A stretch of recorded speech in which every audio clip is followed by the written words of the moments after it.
Македонија е пред млечна криза. Премиерот Димитар Ковачевски денеска посочи дека војната во Украина може да направи проблем со снабдувањето на овој основен прехранен производ на граѓаните.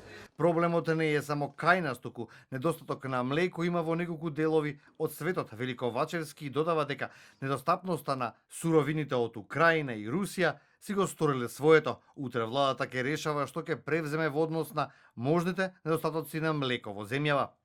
Ке има проблем кај млекото, бидејќи се јавува криза во снабдување со млеко и веќе утре имам состанок со министерот за земјоделие во однос на тоа кои мерки ќе ги преземеме, бидејќи се јавува недостаток во одредени региони во светот на млеко, а тоа е секако резултат на војната која што се води во Украина.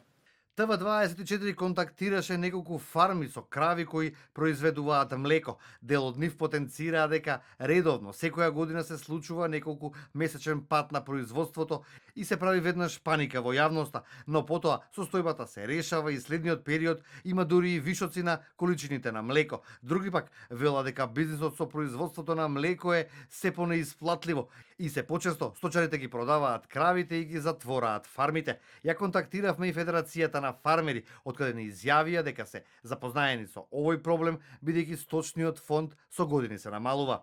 Сточарството е во многу лоша состојба. Во однос на кравите и овците, сточниот фонд е преполовен. Постои многу мал интерес за занимавање со сточарство, посебно кај младите. Мора да се направи сериозна и целосна реорганизација на секторот за да се привлечат млади земјоделци и сточари. А токму цените на млечните производи се оние кои во последните неколку недели драстично се зголемија.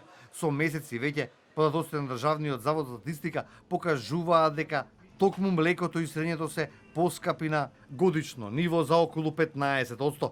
Премиерот денеска посочи дека економскиот тим на владата решава кои мерки за контролирање на инфлацијата треба да се превземат во иднина, дали во делот на маржите или пак во делот на разликата на цените на производите кои се движат од онаа на производителот па се до финалната цена која плаќаат граѓаните во маркетите. Последните информации од Елинденска се дека постои ново здружување на ланците на маркети спротивно на етичките правила во трговијата.